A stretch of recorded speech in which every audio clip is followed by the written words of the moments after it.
Welcome dear students. In control system, we are going to discuss introduction to frequency domain and its specifications. After completing this module, you will be able to recall frequency domain specifications. You will be able to find the correlation between time domain and frequency domain specifications, and you will be able to recall advantages of frequency domain method. This particular topic, frequency domain analysis or frequency response analysis, is very important. अब तक जो हमने analysis की है वो time domain analysis की है, चाहे उसमें हमने देखा root locus method, Routh Hurwitz criteria या फिर टाइम डोमेन पैरामीटर्स हमने फर्स्ट ऑर्डर सेकंड ऑर्डर के लिए सॉल्व किए, जितनी भी एनालिसिस की टाइम डोमेन एनालिसिस। अब हम करने जा रहे हैं फ्रीक्वेंसी रिस्पांस एनालिसिस या frequency domain analysis. Examination point of view से फ्रीक्वेंसी डोमेन एनालिसिस बहुत ही इंपॉर्टेंट है। कॉम्पिटिटिव एग्जाम की बात करें तो 70% जो पोर्शन है कंट्रोल सिस्टम से अगर क्वेश्चंस पूछे जाते हैं तो 70% फ्रीक्वेंसी डोमेन एनालिसिस से क्वेश्चंस आते हैं। तो आप इसका इंपॉर्टेंस समझ गए होंगे कितना इंपॉर्टेंस है, ठीक है। तो इसलिए इसको बहुत अच्छे से पढ़ना है। हम इसमें ये भी देखेंगे क्यों frequency domain specification time domain specification से बेटर है या फिर इसके एडवांटेजेस क्या हैं, जैसा कि हमारा लर्निंग आउटकम 3 है वो हम देखेंगे। फ्रीक्वेंसी डोमेन स्पेसिफिकेशंस के फर्दर एक्सटेंशन मींस जैसे हम वहां पर टाइम डोमेन स्पेसिफिकेशन में स्टेबिलिटी वगैरह सॉल्व करते थे, वो यहाँ पर हम देखेंगे कि फ्रीक्वेंसी डोमेन का अगर यूज करते हैं तो स्टेबिलिटी कैसे फाइंड आउट करेंगे। There are various methods. तो ये सब कुछ हम यहाँ पर करने जा रहे हैं। आपको हमारे साथ बने रहना है, एक सेकेंड के लिए भी आपको अपना अटेंशन मिस नहीं करना है, अदरवाइज आप कुछ ना कुछ इसमें मिस कर देंगे। और चूंकि स्टेप बाय स्टेप प्रोसेस है इसलिए कोई भी स्टेप मिस ना करें तो अच्छा होगा। तो आइए स्टार्ट करते हैं frequency domain analysis. Time domain जब एनालिसिस हमने डिस्कस किया था तो उसमें हमने क्या क्या सॉल्व किया था, आपने देखा होगा rise time, peak time, settling time, peak overshoot, ठीक है, ये सारे पैरामीटर्स वहां हमने सॉल्व किए थे। फ्रीक्वेंसी डोमेन एनालिसिस में क्या कुछ ऐसे पैरामीटर्स हम सॉल्व करेंगे जिससे कि जो वहां पर हमारी रिक्वायरमेंट थी वो फुलफिल हो रही थी, तो क्या कुछ ऐसे पैरामीटर्स होंगे जिसको हम कहेंगे फ्रीक्वेंसी डोमेन स्पेसिफिकेशंस, वो कुछ उससे रिलेशन में होंगे या नहीं होंगे, वो हम यहाँ पर देखेंगे। साथ ही साथ आपको इसकी जरूरत बता दें कि फ्रीक्वेंसी डोमेन मेथड की जरूरत क्या है। आपने देखा होगा कि टाइम डोमेन एनालिसिस में सिर्फ फर्स्ट ऑर्डर सेकंड ऑर्डर के लिए हमने कैलकुलेशंस की थी। सेकंड ऑर्डर की calculation step input, ramp input के लिए हमने देखा, इंपल्स इनपुट के लिए देखा, लेकिन आपने ये भी फील किया होगा कि रैंप इनपुट के लिए और स्टेप इनपुट के लिए वो जो कैलकुलेशन है कितनी डिफिकल्ट हो जाती है, लेंदी है, डिफिकल्ट है। अब आप इमेजिन कीजिए कि थर्ड ऑर्डर के सिस्टम के लिए क्या कैलकुलेशन होगी और कितने सारे पैरामीटर्स और कितने नंबर ऑफ स्टेप्स उसमें इन्वॉल्व होंगे, ये हम सिर्फ इमेजिन ही कर सकते हैं। तो कहने का मतलब ये है कि time domain analysis higher order system के लिए सुटेबल नहीं है, इसलिए फ्रीक्वेंसी डोमेन एनालिसिस का हम यूज करने जा रहे हैं। अब आप कहेंगे कि फ्रीक्वेंसी डोमेन एनालिसिस में क्या हायर ऑर्डर सिस्टम के लिए कुछ डिफिकल्टी जिसमें कम आएंगी या फिर बहुत कम डिफिकल्टीज आएंगी, मींस रिलेटिवली इजी होगा या बहुत ही इजी होगा।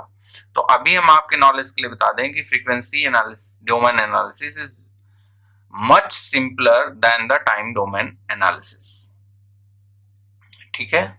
फ्रीक्वेंसी डोमेन एनालिसिस हम स्टेडी स्टेट कंडीशन में ही यूज करते हैं, ठीक है। स्टेडी स्टेट कंडीशन का मतलब क्या है, आपको पता है कि S क्या होता है, sigma plus J omega. Sigma is a transient part and J omega is steady state part. जहां पर टाइम 0 हो जाए तो टाइम ट्रांजिएंट पार्ट 0 हो जाए तो सिग्मा 0 होगा यहाँ के लिए। तो S equals to J omega के लिए ही हम ये फ्रीक्वेंसी डोमेन एनालिसिस जनरली हम यूज करते हैं। ठीक है, इतना समझ में आ गया। अब हम इसको स्टार्ट करने जा रहे हैं कि what is frequency domain analysis, what is frequency response, और फिर हम देखेंगे कि इसके स्पेसिफिकेशंस क्या क्या है। राइट, तो साथ ही साथ बने रहिए आप।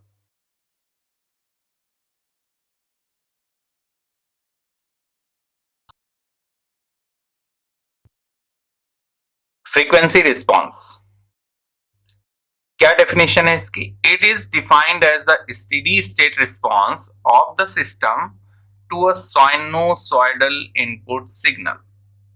अब आप इसमें फोकस कीजिए, मैंने आपको अभी जस्ट स्टार्ट करते वक्त बताया था कि जो फ्रीक्वेंसी रिस्पांस है, फ्रीक्वेंसी डोमेन एनालिसिस हम किसके लिए करेंगे? स्टेडी स्टेट रिस्पांस के लिए करेंगे। इसका मतलब क्या है? वहां पर S इक्वल्स टू आपको जे ओमेगा यूज करना है to a sinusoidal input signal. Means कि जब हम किसी सिस्टम को, हमारे पास सपोज ये सिस्टम है, this is a system, control system, ठीक है, इसको हम इनपुट प्रोवाइड कर रहे हैं। टाइम डोमेन में RT होता है और फ्रीक्वेंसी डोमेन में RS, ये तो आपको मैं बता ही चुका हूं। टाइम डोमेन में CT, फ्रीक्वेंसी डोमेन में CS, and this is the gain of the system. तो when input is sinusoidal input signal, either it is m sin omega, m is the magnitude, m sin omega t or m cos omega t, any sinusoidal input signal is applied to the system, and CS is the steady state response of that particular system. ठीक है, CS को हम क्या कहेंगे? steady state response under sinusoidal input signal, under the application of sinusoidal input signal, then that response is called frequency response. Frequency response of the linear time invariant system, ये तो हमने आपको पहले बताया था कि जो कंट्रोल सिस्टम है वो हम किस डोमेन में या किस एनवायरनमेंट में स्टडी करते हैं? LTI सिस्टम के लिए। ठीक है, लीनियर टाइम इनवेरिएंट सिस्टम के लिए। तो frequency response is the response or steady state response of the linear time invariant system. The output will be the sinusoidal, but it differs in amplitude and phase to the input signal. मैं एक बार repeat कर रहा हूं कि जो system है linear time invariant system है, LTI system है। इस LTI सिस्टम में अगर साइनसॉइडल इनपुट सिग्नल हम अप्लाई करते हैं तो आउटपुट भी आपको साइनसॉइडल ही मिलेगा, बट जो आउटपुट सिग्नल का फेज है और मैग्नीट्यूड है that will differ from the input signal. ठीक है, तो हमने एज्यूम कर लिया कि ये जो RT है, जो इनपुट सिग्नल है, that is m sin omega t, where m is amplitude, this is amplitude. ठीक है, तो what will be RS here? RS equals to m sin AT या sin omega t का जो लाप्लास ट्रांसफॉर्मेशन होता है वो क्या होता है? a upon s square plus a square, यहाँ पर ओमेगा है at the place of a, तो ये हो जाएगा m omega upon s square plus omega square. So this is the input signal and this is sinusoidal, and you are applying this signal to the LTI system. You will get output as a sinusoidal signal, but the amplitude of that output and phase of that output signal will differ from the input signal. This is frequency response. ठीक है, अब आपको पता है कि अगर इस control system में हम जाएं तो इसका जो आउटपुट है वो क्या होगा? CS upon RS equals to GS आप लिखते हैं, तो CS इक्वल्स टू क्या हो जाएगा? GS into RS, equation number 2। अब आप यहां पर GS और RS की वैल्यू सब्स्टिट्यूट कीजिए, CS को सॉल्व कीजिए। ठीक है, और फिर उसका अगर आपको टाइम डोमेन में देखना है कि साइनसॉइडल सिग्नल आ रहा है कि नहीं आ रहा है, तो उसके आपको पार्शियल फ्रैक्शंस लेने पड़ेंगे। पार्शियल फ्रैक्शन लेने के बाद आपको उसका इनवर्स लाप्लास ट्रांसफॉर्म लेना पड़ेगा। देन आप देखेंगे कि वो जो फाइनली आपके पास एक्सप्रेशन आता है, वो टाइम डोमेन में जो एक्सप्रेशन आएगा वो साइनसॉइडल आ रहा है कि नहीं आ रहा है, ये एनालिसिस आपको करनी है। ठीक है। साथ ही साथ अब यहां पर मैं आपको बता दूं कि फ्रीक्वेंसी रिस्पांस में हम 3 टाइप के प्लॉट्स स्टडी करेंगे। बेसिकली 2 प्लॉट है। एक प्लॉट है that is called Bode plot, second plot है पोलर प्लॉट। पोलर प्लॉट में ही आप देखेंगे कि एक इसका नेक्स्ट जो टाइप ऑफ प्लॉट है दैट इज नाइक्विस्ट प्लॉट। तो इसको हम नाइक्विस्ट प्लॉट पोलर प्लॉट से फॉर्म करते हैं। तो ये आप कह सकते हैं 3 टाइप के प्लॉट्स हैं। एक्चुअली 2 हैं, Bode plot, polar plot. Polar plot में ही नाइक्विस्ट प्लॉट आता है। ठीक है, उसी का एक एक्सटेंडेड वर्जन है। नाइक्विस्ट साहब ने उसमें कुछ करेक्शंस किए थे। तो फ्रीक्वेंसी रिस्पांस में बेसिकली आप 3 टाइप के प्लॉट्स स्टडी करेंगे। ये तीनों प्लॉट्स आपको उस सिस्टम की स्टेबिलिटी के बारे में बताएंगे, साथ ही साथ जो उसके स्पेसिफिकेशंस पैरामीटर हैं उनके बारे में आपको बताएंगे। ठीक है, तो जैसे हमने वहां पर रूट लोकस मेथड स्टडी किया, हर्विज मेथड या राउथ हर्विज मेथड, वैसे यहाँ पर फ्रीक्वेंसी रिस्पांस में बोडे प्लॉट एंड पोलर प्लॉट हम डिस्कस करेंगे और इनके बेसिस पे सिस्टम की स्टेबिलिटी फाइंड आउट करेंगे। ठीक है, अब हम वापस आते हैं यहाँ पर इक्वेशन नंबर 2 में। जैसा कि मैंने कहा कि इक्वेशन नंबर 2 में जीएस है, तो जीएस हमने कुछ एज्यूम कर लिया। इन जनरल एलटीआई सिस्टम के लिए जीएस है Z upon S, S plus 1, S plus 2 और S plus 3। Z S is the numerator part which gives the zeros of the system. ठीक है, अब आप क्या कीजिए, जो इक्वेशन नंबर 2 है उसमें जीएस और आरएस की वैल्यू सब्सटीट्यूट कीजिए। देन आप देखो यहाँ डिनोमिनेटर में डिफरेंट पोल्स हैं। ठीक है, और आरएस में भी S square plus omega square आ रहा है। तो S square plus omega square के फैक्टर्स क्या होंगे, S plus J omega, S minus जे ओमेगा। आप इनको सेपरेट आउट करेंगे, इनके पार्शियल फ्रैक्शन लेंगे। पार्शियल फ्रैक्शन लेने के बाद इसका इनवर्स लाप्लास ट्रांसफॉर्म हम देखेंगे क्या होता है। ठीक है, तो हमारे साथ साथ इतना आप करिए।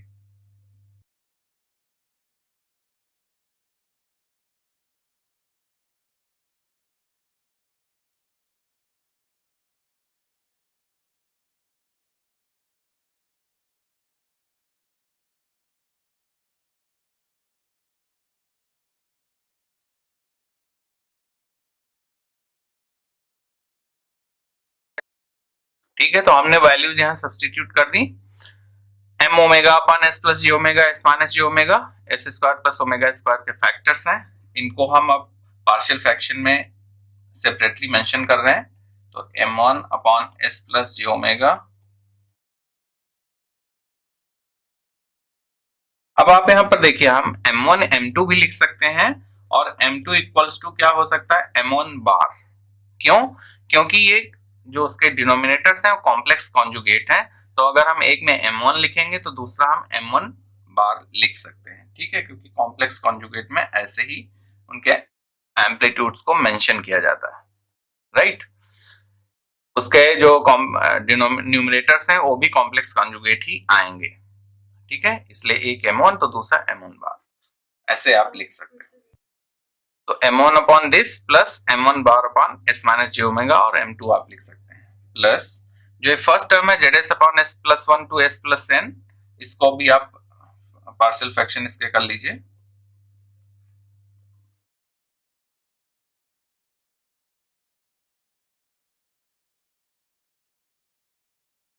Inverse Laplace transform.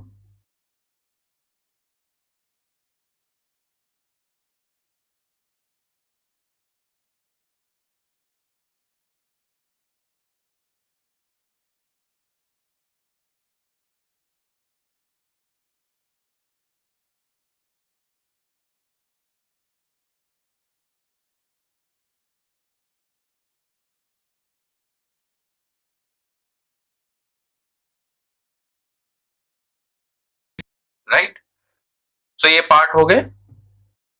अब आप देखिए कि अगर ये स्टेबल सिस्टम है, सपोज जो सिस्टम हमने कंसीडर किया था ये स्टेबल सिस्टम है, तो क्या होगा कि at t tends to infinity, when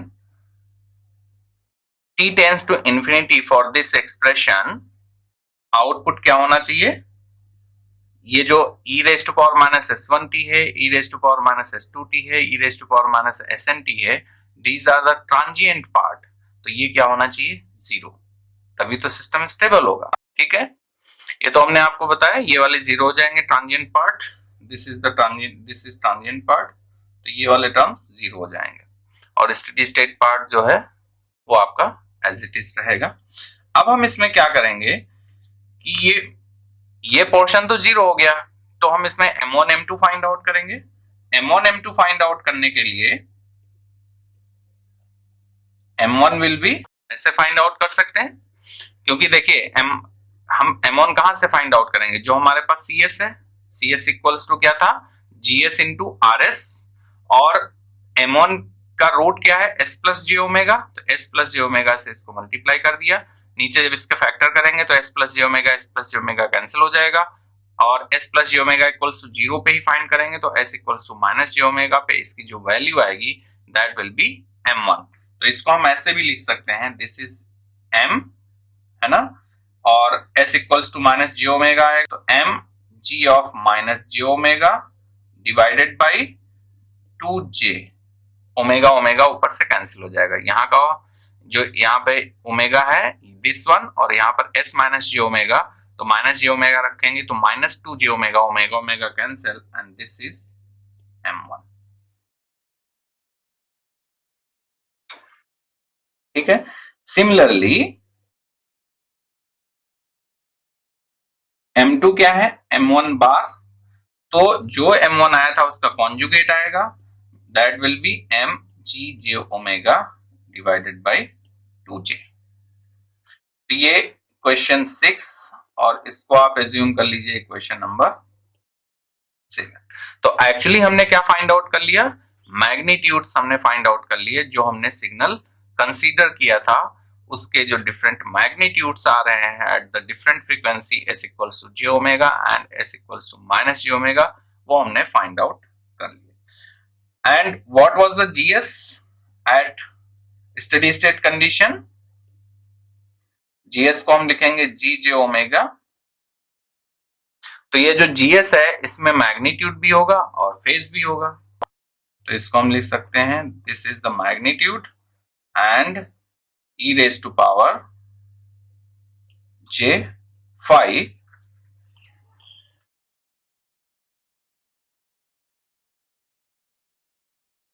where phi is angle of gj omega। ठीक है, तो gj ओमेगा एंगल जो है आप इसको ऐसे भी लिख सकते हो, एंगल होता क्या है, tan inverse imaginary part upon the real part, तो imaginary part of gj omega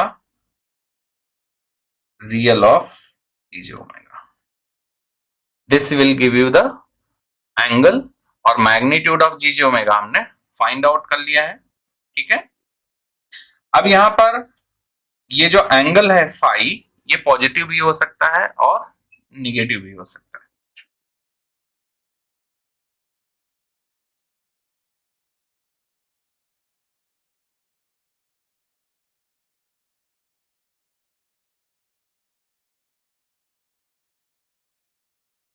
अगर पॉजिटिव होगा तो e raise to power J phi, negative होगा तो e raise to power minus J phi. ठीक है, तो आप इसका एंगल ऐसे फाइंड आउट कर सकते हैं।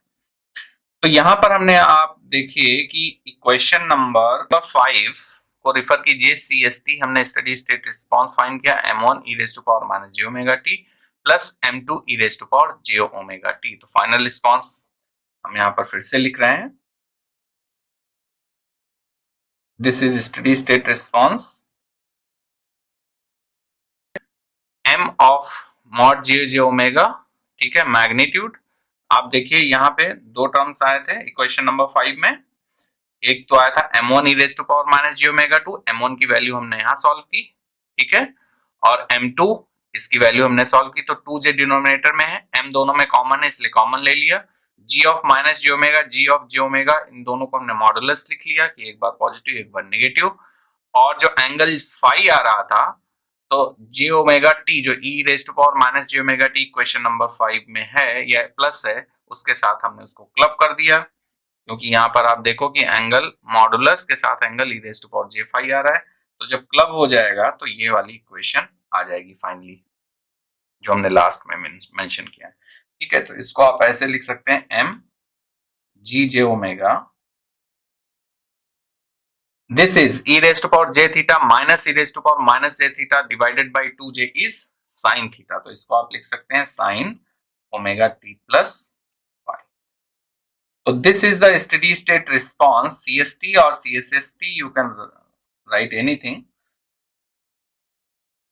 इक्वेशन नंबर हो जाएगा 8। तो जैसा मैंने डेफिनेशन में आपको बताया था कि if you are applying any sinusoidal input to the LTI system, you will get output as a sinusoidal itself, but the magnitude of that will and phase of the output signal will differ from the input signal। तो यहाँ पर आप देखिए magnitude किससे differ हो रहा है, m तो स्टार्टिंग में था, यहाँ पर डिफर हो रहा है जी जे ओमेगा, और यहाँ पर फेज किससे डिफर हो रहा है, फाई से डिफर हो रहा है। तो अल्टीमेटली आपको क्या मिल रहा है, साइनसॉइडल सिग्नल ही मिल रहा है। तो यहाँ से जस्टिफाई हो रहा है कि ये फ्रीक्वेंसी रिस्पॉन्स है। ठीक है, जैसा आपने सिग्नल अप्लाई किया वैसे ही मिलेगा, बट उसके फेज और मैग्नीट्यूड दोनों डिफर हो जाएंगे। ठीक है, समझ में आ गया। अब इनपुट सिग्नल अगर आप इसको प्लॉट करना चाहें तो ऐसे प्लॉट भी कर सकते हैं।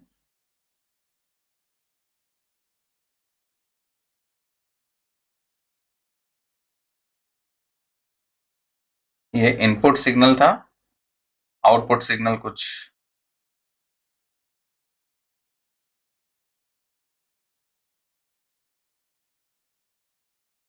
This is output, this is input, तो उसका मैग्नीट्यूड डिफर हो गया और फेज डिफर हो गया। तो बच्चों अभी हमने यहाँ पर जो फ्रीक्वेंसी रिस्पॉन्स या फ्रीक्वेंसी डोमेन एनालिसिस है उसका हमने फंडामेंटल कंसेप्ट आपको बताया कि फ्रीक्वेंसी रिस्पॉन्स क्या होता है, फ्रीक्वेंसी रिस्पॉन्स में क्या उसमें जो दो फैक्टर्स आ रहे हैं मैग्नीट्यूड एंड एंगल या फेज, वो कैसे आप फाइंड आउट करेंगे और कैसे जज करेंगे कि आउटपुट रिस्पॉन्स भी वैसे ही आ रहा है जैसा आपका इनपुट सिग्नल था, बट वो फेज और एंगल में डिफर कर रहा है। सो ये इसका बैकग्राउंड था। और टाइम डोमेन एनालिसिस का क्या ड्रॉबैक था वो हमने बताया, और उस ड्रॉबैक को हम कैसे ओवरकम करेंगे वो फ्रीक्वेंसी रिस्पॉन्स के मेथड से करेंगे। ये सब कुछ हमने इस पार्ट में डिस्कस किया है।